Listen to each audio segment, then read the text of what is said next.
3 साल की तबाही, यूक्रेन रूस जंग का नया मोर्चा खुला। 1,10,000 रूसी सैनिक पोक्रोवस्क पर कब्जे की बड़ी तैयारी।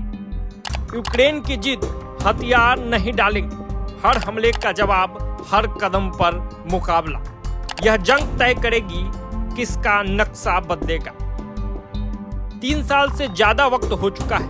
इस भीषण जंग को रूस और यूक्रेन की जीत अब खून से रंगी जमीन पर उतर आई है।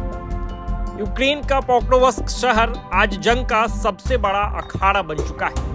पुतिन ने इसे रूस के नक्शे में मिलाने की ठान ली है और 1,10,000 सैनिक इसकी सरहद पर डेरा डाले बैठे हैं। दूसरी तरफ यूक्रेन ने हथियार डालने से इनकार कर दिया है और हर मोर्चे पर मुंहतोड़ जवाब दे रहा है। रूस की फौज अब नई चाल के साथ दक्षिण और उत्तर पूर्व के पोक्रोवस्क में घुसपैठ कर रही। इस छोटे से शहर की लड़ाई तय करेगी किसका हौसला, किसकी रणनीति भारी पड़ेगी। आपको बताते चले कि यूक्रेन और रूस के युद्ध को 3 साल से ज्यादा गुजर चुके हैं। अब तक दोनों देशों के बीच शांति बहाल करने की सभी कोशिशें नाकाम साबित हुई। मौजूदा हालात में यूक्रेन का पोक्रोवस्क शहर दोनों सेनाओं के बीच निर्णायक रणभूमि बन चुका है। रूसी राष्ट्रपति पुतिन ने इसे रूसी सीमा में शामिल करने का इरादा कर लिया है। इसी वजह से करीब 1,10,000 रूसी सैनिक पोक्रोवस्क में तैनात कर दिए गए।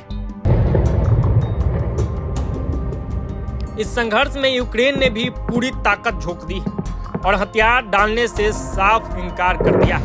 पोक्रोवस्क में यूक्रेनी सेना रूसियों की चुनौती का डटकर सामना कर रही है, मगर रूस ने इस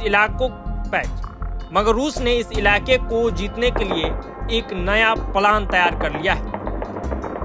पूर्वी यूक्रेन के डोनेट्स्क क्षेत्र में बसे पोक्रोवस्क पर अब तक यूक्रेन का कब्जा बना हुआ है। इस छोटे शहर को चारों ओर से घेरने के लिए रूस ने ताजा रणनीति बनाई। इस बार रूसी सैनिक सीधी लड़ाई में उलझने के बजाय दक्षिण और उत्तर पूर्व दिशा से छोटे छोटे दलों में मोटरसाइकिल और ऑल टेरेन वाहनों पर सवार होकर शहर में दाखिल हो रहे हैं।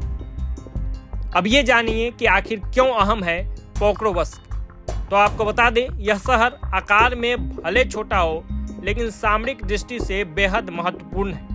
यूक्रेन की कई सप्लाई लाइनें, रेलवे नेटवर्क और डिफेंस सपोर्ट सिस्टम का रास्ता यहीं से होकर गुजरता है।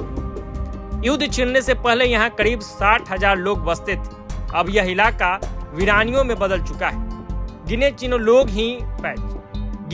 लोग ही यहाँ रह गए। पोक्रोवस्क की प्रसिद्ध कोकिंग कोल माइंस भी बंद हो गई।